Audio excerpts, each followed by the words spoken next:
Hi, this is Robert Clinkenbeard with the Commercial Landscaper Podcast. We're going to take 20 minutes of your life to deliver some amazing content from accomplished leaders and business owners to provide you with some value to help you scale your business, become a better leader, and push yourself out of your comfort zone into something which is going to stretch you.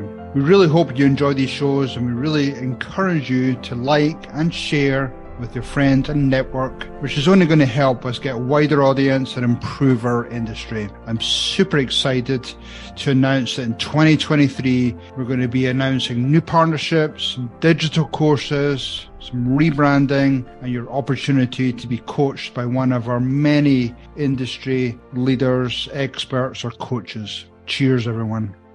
Hi, this is Robert Clinkenbeard with the Commercial Landscaper Podcast. I'm really excited to be joined again by Brian Brueggemann. Brian and I did a podcast a number of months ago, and Brian, you've been super busy, so thank you for being back on the show. Robert, thank you. It's good to be here and good to talk with you again. Yeah, you too. So for the listeners who missed you in that first podcast, just tell my listeners, I've got listeners all over the place. What's a little bit about your background? Well, I've been in the industry for about 40 years. I started out right out of high school and worked for a wholesale nursery and kind of fell in love with it and decided that I wanted to go and get a degree. And so went and got a 4-year degree in landscape horticulture, and then started working with design build company and then maintenance companies, and been doing that since the late 80s, I guess. So a lot of maintenance operation background. Ended my career with a company as the director of land care operations, and understand software systems, understand what the executive thinks and what executive needs, and then the owner, and also know what the crew leaders need. I'm kind of able to work from all aspects from the bottom up. Cool. Awesome. And now you're doing consulting. You're one of our key experts on the Bruce Wilson company, and obviously we love you being part of the team. And I know you've been really busy recently with helping with sort of acquisitions, primarily on the just the integration side.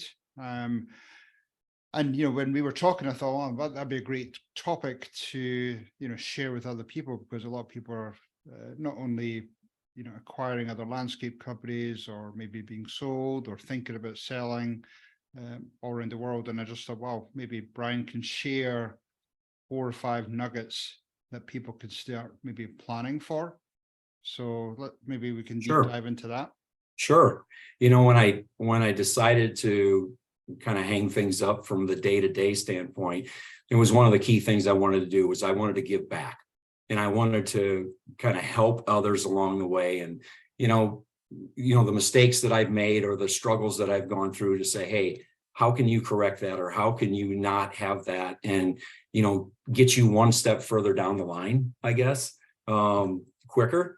And so, that was part of what I wanted to do. And that's why I wanted to work with you and Bruce and everybody else on the team at Bruce Wilson, is to try and help everybody out and just say, hey, where can I be of, I guess, good help for you? And most of it's in the operations side. So, with being the director of land care and understanding, tree work and construction work and basic maintenance, I'm able to look at processes and procedures and things like that, and really fine tune and dive into that for a company and say, hey, this would work good. What do you think about this? So, I've been working with, a company on integration. They're acquiring some companies, and, there's a whole gamut of things that just has to be done. There's this thing of it, they say, you don't know what you don't know. Right. And, you have to remember too, as you're acquiring a company, they don't know what they don't know. Yeah. And that works both ways. So how do you even start with that? Because there's so many places that you could, having sold my company, there's so many different places that you could go to when you walk through, walk through the front door or through the front gate. How do you even start that? Yeah, well, so you kind of understand what's going on here since you sold your company. Yeah. You're on the opposite side of it, of course. But I think, I've worked with a good group of people at the company I'm working with. And we sat down and in a room, and basically you sit down with the key players and you're whiteboarding it and you're thinking about all aspects of things. So you have to basically look at everything within your company. You're looking at operations, you're looking at sales, you're looking at HR, you're looking at payroll, AP. What are your policies for hiring, firing, all those things. And so you're kind of breaking things down into segments. And then you're saying, okay, this department or this area, who's going to take care of this? So you have to ask yourself who, what, when, and where. And what time frame do we have to get through this? And so, what we did is, we sat down in a room, we had all that broken out as here's the key areas. And then you got to get down to the core values of each of those and say, all right, well, what are the 8 things that have to happen in the HR department if we're going to acquire or onboard another company? What are the things we have to do from the sales standpoint? Do we have to renew contracts? Do we have to get contracts out the door immediately? How do we have to integrate their contracts into our software system? So you have to get everybody in there, and you got to let the experts, you got to have people stay in their lane and do what they do best. And you have them tell you, well, what do I need? How many players do I need? And you have to break a lot of that down in the bite-sized pieces, almost like you do a process or procedure for any kind of operation or anything you do. If you're going to onboard, let's say you buy a company and there's going to be 50 employees or 100 employees, and you're going to onboard them, it's very easy to say, hey, we're acquiring this company on the 1st of the month. And on that Monday, we're going to go in and we're going to do all the paperwork and onboard these people. And we'll get them out the door by 10 o'clock in the morning. They can go do their job. Well, how long does it take? You got 50 employees and somebody says, well, wait a minute, stop a second here. I've got this either through paperwork or I'm going to have to log them into a computer system. Well, how am I going to get 50 people logged in that quickly? There's so many minute details there that you all of a sudden say, well, wait a minute, this could take 30 minutes a person. Well, that's 50 people, that's 25 hours. How am I going to do that?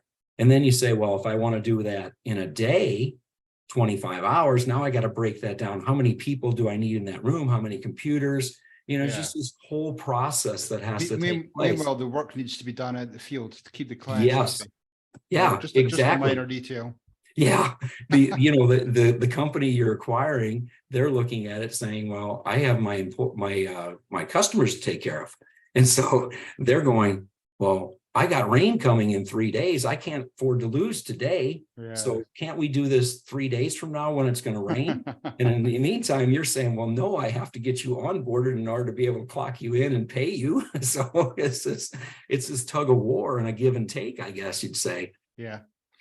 Well, now I'm going to take a step back a second because, again, from direct experience where, you have many acquirers coming in and say, hey, we're not going to change anything. We're going to leave everything the same. We're going to keep that culture the same. But, what I saw with my company is, yes, promises were made, but in reality, that didn't happen. And I feel as though maybe they went through the checklist of things to be done, but they just tore out the culture of the company. They just tore out the heart of the company and ended up in people leaving. So how do you navigate through that with not being disruptive, trying to keep that same culture in place? Because culture is one of the most important things to try and integrate. Yeah. I think you bring up a great point there. There's the human factor in it. And I think, the larger companies get, you have private equity groups out there and things like that, and they're acquiring companies. And sometimes it's more for the business aspect of it. And then there's companies out there that, no, I just want to build a great company. I want and in your case, you want your company to succeed and live on, a kind of a legacy type thing. And you don't want to see it torn apart or culture broken down. So I think you have to look at that human factor, and you need to come in and say, all right, what do you look for? What do you want as we come in to acquire you or to integrate you into something a little bit bigger that has, maybe better software systems, better policies, better procedures, things like that, that will be good and help the smaller company grow. But what are they looking for? I mean, it's not an interview process to kind of gain and make them think that they're going to become the next CEO, or they're going to become, whatever it is, the director of land care. But it's a process to understand their mindset. Your Iron Man mindset there, it's like, what are they looking for? And I think you have to get that out of them, and then understand and let them know what you're thinking. What are your goals for their company? And how would you like to blend that together or marry those things together? Because, you're coming in as the A-list company that's grown and become a major player in the industry. And you have processes and procedures that work. Well, you can't just push those down on a company. You almost have to say, well, what works with you guys? And what about this? Does this process seem like it would fit with your people and with your clientele? Would they accept this?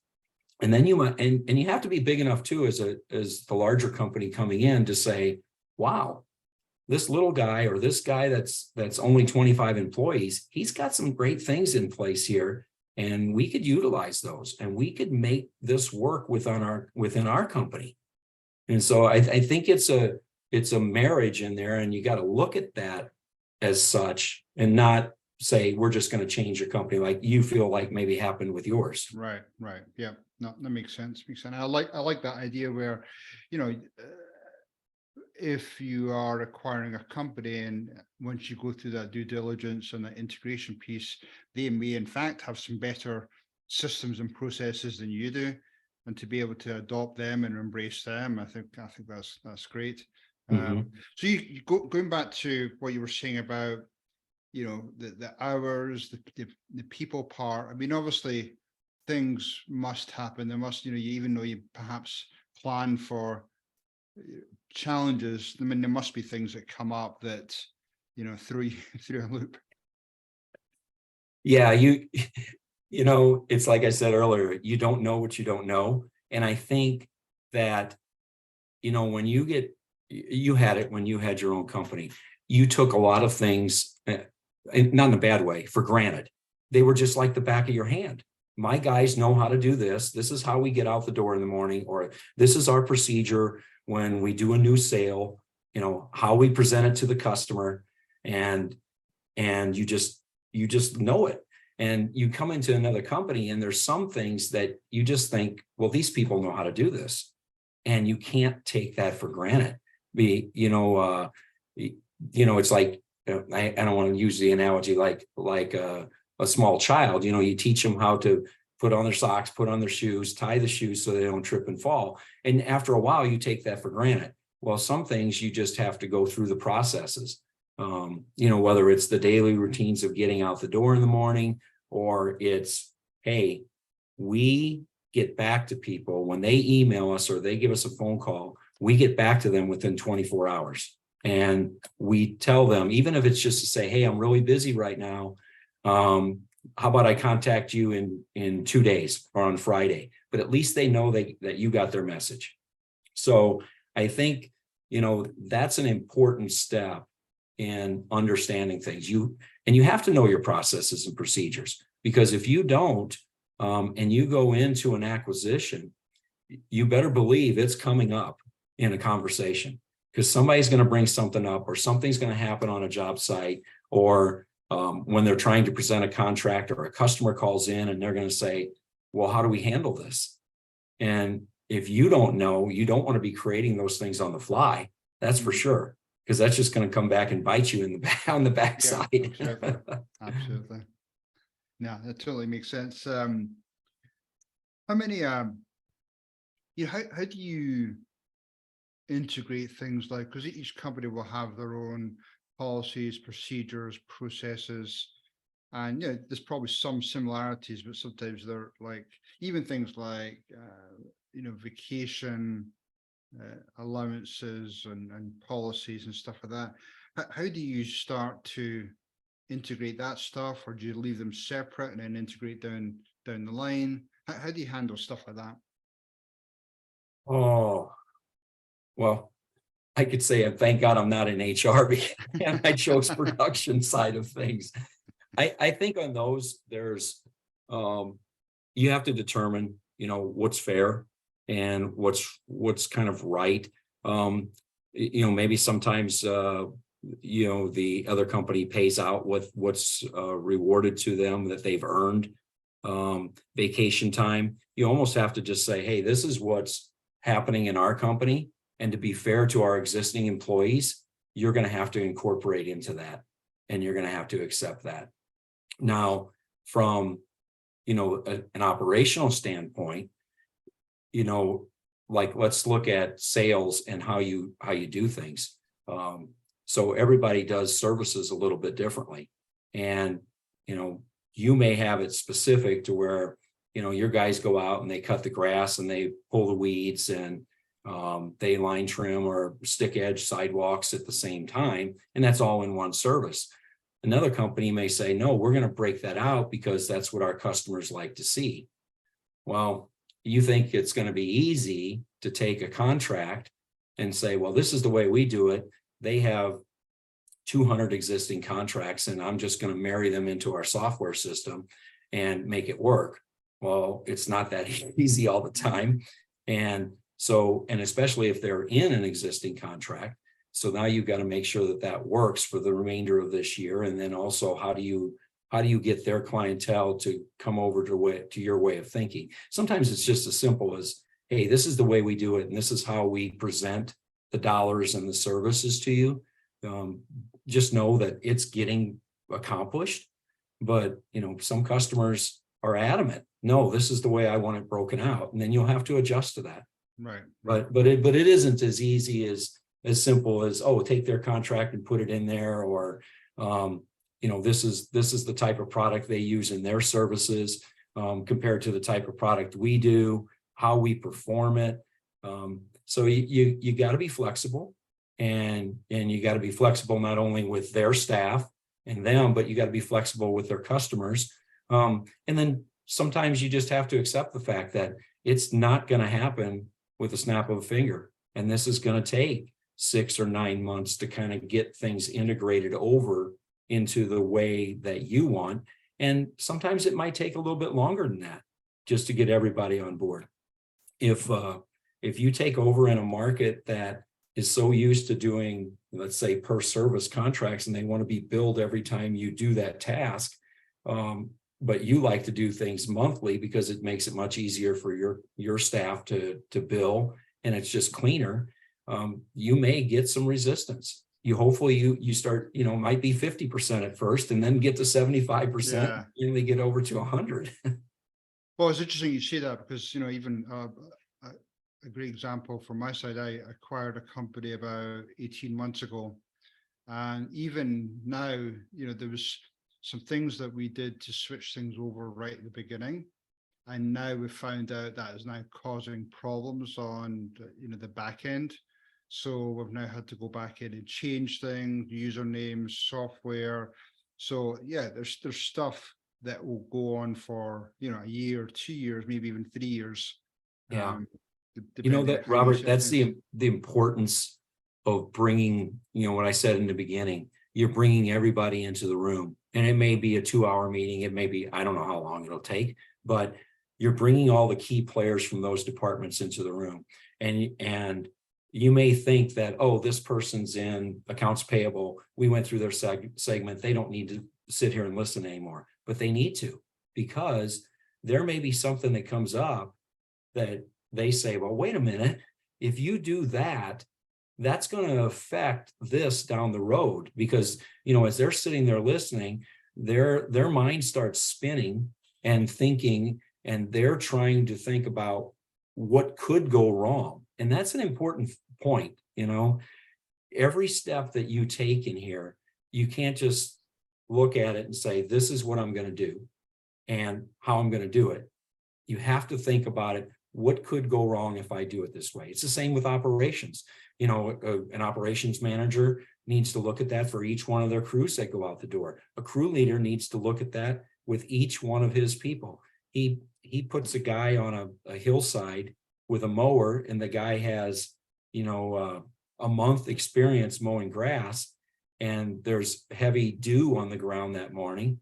And he's got to think about, well, wait a minute, maybe I should put my experienced guy on that hillside today and not the newest guy because of the dew that's on the ground. Right. What could go wrong, and how do I prevent it?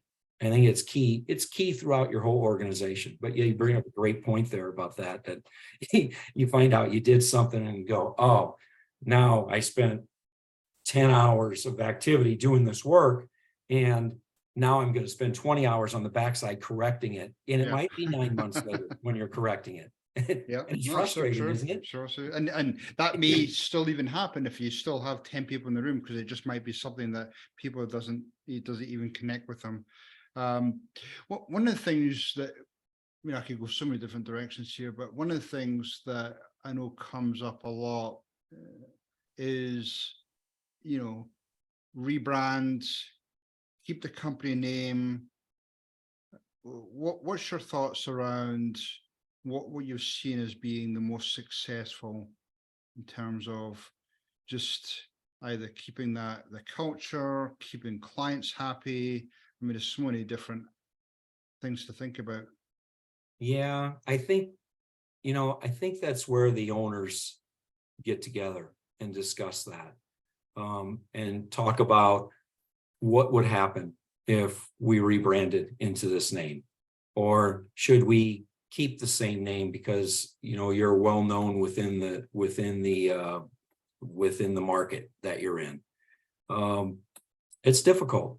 I think it depends on the people. I mean, I may be a very accepting person and I'm happy with it. Hey, they just changed the name, but I'm getting the service. Maybe there's a time frame. There's a honeymoon period there where you determine if customers are happy, and if they're happy and they're seeing changes that take place and things are getting better, or are they getting worse? What do you do with that naming there? But the honeymoon period, I think, is important. Yeah, no, absolutely. And how about things like, I remember when we were acquired, one of the big emphasis was improving our safety. We had a decent safety record, but the acquiring company, safety was a huge priority for them.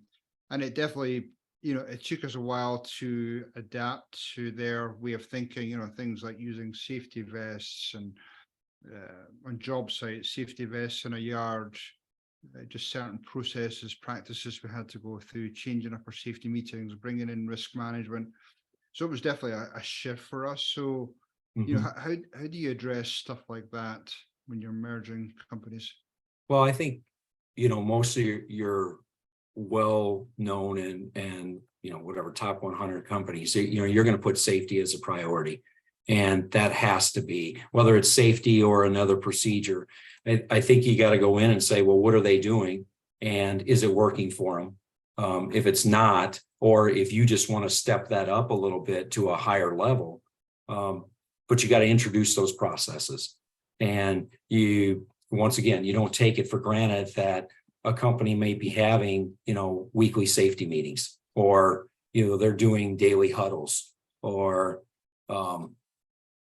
just those things in general, I guess. You don't want to take it for granted. You want to put the steps in place to make sure that they're following it, and you're getting an elevation level, like you said, the safety. You thought you had a pretty good safety record in place, but the company comes in and says, no, we want it to be a little bit more.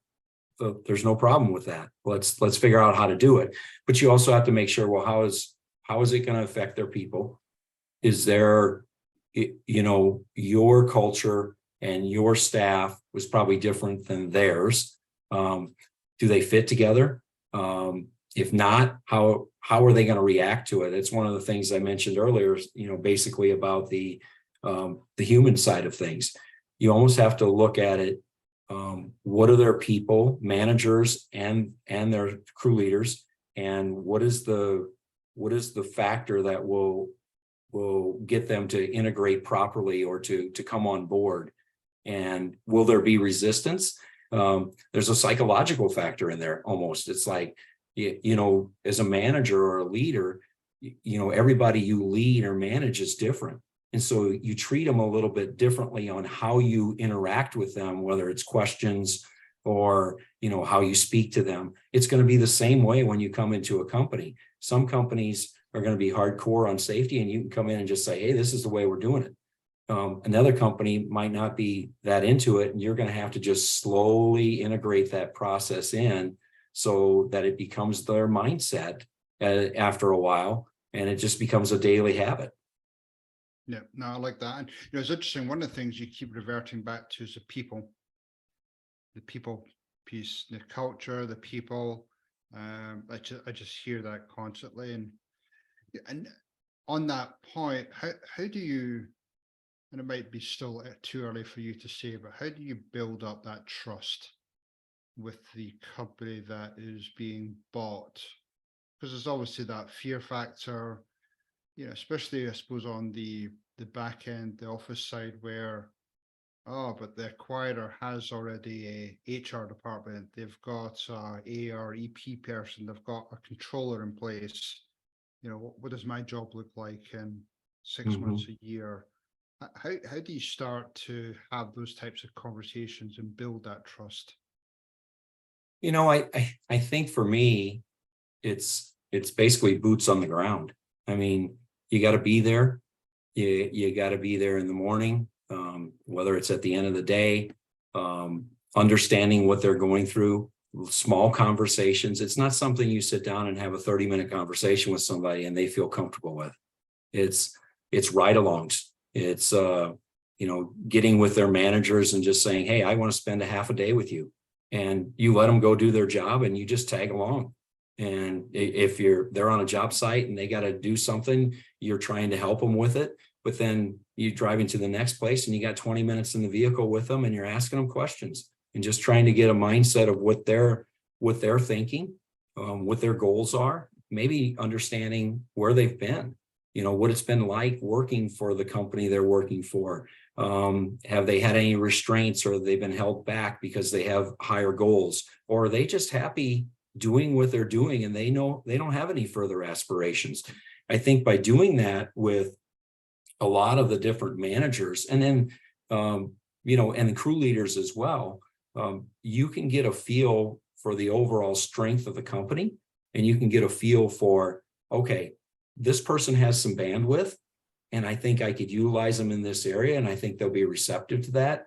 Or this person needs to stay right where they're at in their lane and they can be a star player at doing it but maybe they're not anything more than that. And I think it helps you to understand too, then, is this a sales type person? Is this an operational type person? And then, like we said, stay in your lane. For someone like me to go in and sit there and talk with crew leaders, it's probably not right. I probably want to bring an operations manager in and say, hey, why don't you take some time, go have lunch with this guy, or after work, maybe go take him out to dinner. But get to know him, watch the guys get off the lot in the morning. All those little things, but it's built on small steps. I think nothing you can come in and just do. It's kind of like when the owners come in and decide, hey, I'd like to acquire this company, and everything looks great on paper. The conversations they've had are great, but the first day you walk in the door, you say, yeah, 80% of this looks good, but 20%, I didn't think about this, or maybe I wasn't aware of this. So, the 80% is fantastic. You can marry all that together. The 20%, you got to hope that there's nothing ugly sitting in there that could become a problem, whether it may disrupt a customer. It might disrupt the way your employees think because of something you want to do. God forbid, it would be something that they're doing that would cause an accident or an injury that could, end up affecting your mod rating moving forward and your insurance rates and all those kinds of things. So there's some unknowns in there, but I think getting boots on the ground and just kind of being a part of it and just kind of living their day really helps out. And I think it brings things to the forefront. Yeah, no, I like that one. I've even heard of some companies doing some personality assessments just to find out where the strengths and the blind spots are of the people that they're acquiring. Because those things are really great, Robert. I mean, I know I've taken those before, and you get them and you say, well, can I see the results? And they give them to you. And if you're an honest person, you can just look at it and go, man, this thing nailed me. I mean, I can tell you these are my weaknesses and this is where I struggle. And you know what? This is what I love and this is what I am good at. And you're right. You can keep people in their lane and it can put them in the right seat on the bus, because you will have people that think they're more than what they are in many ways, that they may say, no, I have the capability. I can be an account manager. But you take this test and you say, man, this is an operations or production guy, tried and true. And I think he will struggle or she will struggle in the account management side, or I think they can make it, but how much effort do I have to put into this and train them to get there? Which can be taxing on the company. Yeah, no, for sure. Yeah, I think personality assessments are probably one of the most underutilized tools. Because you're right, if you do it correctly and use the right test, you can totally nail somebody and find out their blind spots, their strengths. So just my final question here, Brian. I know I'm part of this contrarian thinking mastermind group, and a lot of the people in that group are still in that W-2 employees for big companies. They're looking to acquire different companies, landscape companies, plumbing, all these different trade type companies. And, I get concerned because yes, doing the deal is one thing, but then doing what you just described, the integration piece, understanding the people, I think it's just, if you've not been in that type of environment before, it's just like, I could just see that being overwhelming. What would be, I suppose, 2 or 3 simple things that you would share, somebody walking through the door first day after acquiring the company, how do they go about integrating the company they just purchased? I think you have to have good culture if in doing this. I understand there's larger companies out there that are going to buy smaller ones because they're building their portfolio. And how are they doing it? Are they doing that for the money? Because they want to build, they want to build top line, they want to build, bottom line equity. But if you're doing it because you want to make a great company, one, you have to have good culture and you have to have good people that are going to put people first. And that's a key. You're going to walk in that door, as you said, and you almost have to look at the situation through the eyes of that person on the other side of the desk or sitting there looking at you for the first time. And you have to say, all right, what are they thinking and what could be going through their mind? And how can I ease that and make them feel comfortable? Once they feel comfortable and they say, all right, I kind of like this person, I feel comfortable around them, then you can start building upon that process. And you can start saying, okay, here's where I'm going to start integrating this plan. And I'm going to integrate safety, as you mentioned earlier, or, how long is it going to take to integrate a new software system into it? And what's their capability? Are they in the middle of spring and it's going to be really tough? Or is this, January 1 and you've got a little bit of time, as long as you're not doing winter related tasks such as snow removal and things like that. Maybe you've got 60 days that you can really do some high-end training. If you're doing this in April, some of this is just going to have to be bite-sized pieces, and then you're going to have to repeat that bite-sized piece in 2 weeks. and then finally get to maybe that sweet spot in the summertime when, okay, we're kind of on autopilot and I can do a little more intense training and get things, moving in the right direction, but then still understand that, it's still not going to be done until you go through a full year of things, whether it's HR or whether it's software systems. You got to get through a whole year of processes, especially in our industry, in the landscape industry. It's so seasonal that you think you're there, and then you get into the fall or the wintertime, you go, oh, I didn't even think about this. So true. But people is important. And I think if you get the people aspect right, I think everything else falls into place, as long as you've got your processes correct and you've thought things through correctly. And, you're still going to end up with problems. There's no doubt. There's something's going to come up, as you said earlier, that you didn't think about. And you're going to wish that you could go back 3 months earlier and change it. But if you do as much on the front end to get yourself in the right position, I think you'll be fine. And at the end of the day, you can sit and you could pull together all the things that went wrong. But I think you got to look at the overall and say, even with all those things that may have went wrong or that didn't happen exactly like we wanted, did we come out of this doing well? And did we do a good job? Yeah, we did. And then on the backside of it, you have to say, all right, what did we do? You think you get to the finish line, and then you have to sit and say, all right, what did we do? Can somebody outline this and say, this is the steps we took, and here's some of the mistakes we made. How do we correct those mistakes so that if you're going to keep going and you want to acquire another company down the road, all right, what do we have to do? And every company is going to be different. Are they on the same software system you're on? Are they not on any software system? How are you processing things and pricing things? Are you going in and counting units and square footages and things like that? And you have factors that say, this is what the price is. And another company is going in and saying, that looks like 10 yards, or that looks like 5 hours of work. And how do you figure all that out and get them on board to do that your way? No, I love that. That's great, Brian. Brian, you've been a wonderful resource today. How do people get hold of you if they want to just pick your brain more, maybe even engage you with some type of acquisition they're thinking about, due diligence, or even just going in and picking apart their existing operations so that they're better prepared for some type of exit they're thinking about in 6 to 12 months? Yeah, the best way is to catch me at brucewilsoncompany.com. You'll find myself and my other colleagues there, what lane we're in and what we do best. Email is brian.brueggemann@brucewilsoncompany.com.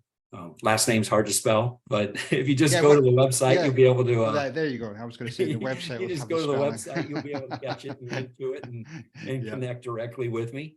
But yeah, it's one of the things that, you get to the end of the career and you say, gosh, can I turn around and help someone in line? There's a song that says that. Can I just turn around and can I help somebody, who may be struggling or maybe would just need some advice along the way? And it's that giving back that feels good. And, that's what I love to do at this point. I love talking to people like yourself about these types of things and love helping people move forward. Awesome. Brian, again, really appreciate your time today. You've been a great resource, and look forward to continuing our discussions. Thanks for having me, Robert. Good speaking with you again. Thank you again. Take care. Bye.